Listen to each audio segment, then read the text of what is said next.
3 prime offenders that collaborate with CAIR against the public interest. Jermont Terry was the reporter who helped CAIR try to get a substitute teacher fired for disrespecting Hamas. A call for a quick investigation tonight after an 8-year-old boy says a substitute teacher made offensive and inappropriate remarks to him in class. She said, Hamas are terrorists, and I was like, that's not true. She was like, it says true. I was like, that's not true. And she was like, you know what's true? It's true, I'm gonna hit you. And then I pushed her away, and then I ran back to my desk. Then she raised her hand at me. Show me what she did. I was like this. And when she did that, what was going through your mind? What was going through my mind? Yeah. I want to hit her. You were mad. And why were you so mad?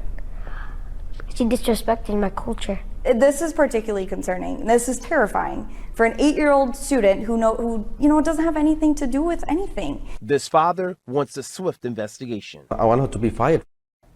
And while Hamas is listed by the U.S. government as a terrorist organization, CAIR Chicago and the boy's family says it is unreasonable for the substitute teacher or anyone to constantly try to connect Palestinians to the Hamas organization. That's why they are demanding that this employee be terminated. Terry's employer, WBBM, also promoted CAIR's fraudulent hate report without having even read it. The heinous murder of the 6-year-old child in Plainfield, Illinois, represents the point that U.S.-backed Israeli colonization of Palestinians trickles down into the lives of Palestinian Americans and Muslim Americans more broadly in the United States. WGN helped CAIR attack Joe Ricketts. Muslim leaders gathered to express shock and disappointment over the leaked emails of family patriarch Joe Ricketts. The 77-year-old apologized on Monday, claiming the emails do not reflect his values and he believes bigotry is wrong.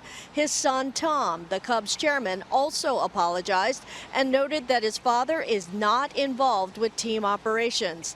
The emails included racist jokes, Islamophobic rants, conspiracy theories, and even referred to Muslims as a natural enemy. The Chicago leader of the Council on American Islamic Relations says it's actually good that those private sentiments are now so public. What kind of playing out of these sentiments would occur within the Cubs establishment against fans, against potential players who are Muslim, who want to play in the team? Would they play out in discriminatory fashion? Would they play out in ways that... At this point, Ahmed realizes there is no connection between the emails and the behavior of the Cubs organization. He has to force a connection and momentarily is stunned by just how trivial his complaints really are. And, like a beatnik poet, he tells us not what it is, but what it's like. Put the Muslims on the side, sort of marginalize and demonize.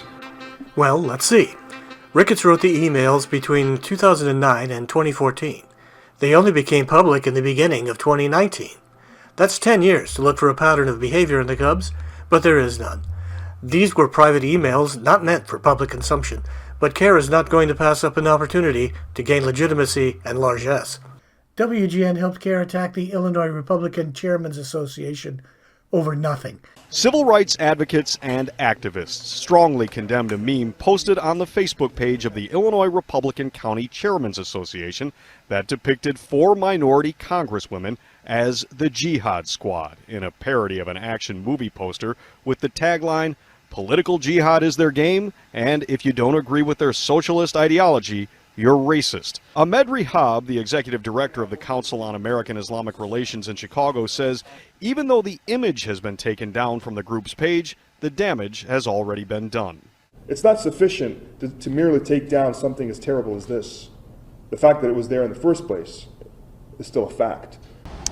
And tonight, the Council on American Islamic Relations is also calling for federal legislation that would censure elected officials who engage in hate speech. Reporting live tonight in the Loop, Mike Lowe, WGN News. WGN helped CAIR attack Oak Lawn police officer. An Oak Lawn police officer facing criminal charges for the beating of a teenager last July during an arrest. Abutella's injuries were serious, a broken pelvis and bleeding on the brain. Knowing that he's dealing with this really traumatic incident is definitely difficult for him. Oaklawn police dashboard cameras captured Abutella running from a traffic stop that police say they initiated because they smelled marijuana coming from the car. During the teen's arrest, police say he reached for a bag from which they later recovered a gun. Had the offender drawn that weapon, he could have shot him.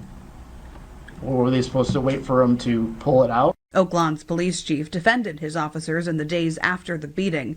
As one of those officers now faces criminal accountability, Abutella's lawyers are also pursuing a federal civil rights lawsuit against the department. It's a pattern that needs to stop, and we need to hold these officers accountable so that other officers know that this behavior is not tolerated and completely unacceptable. WGN gave voice to Hamas activists in America, such as Huda Shober, who is the daughter of a Hamas figure in Gaza. Local families with relatives in Gaza are raising awareness about the death, destruction, and lack of aid in that region. And WGN's Gaynor Hall is in the loop with details on their accounts.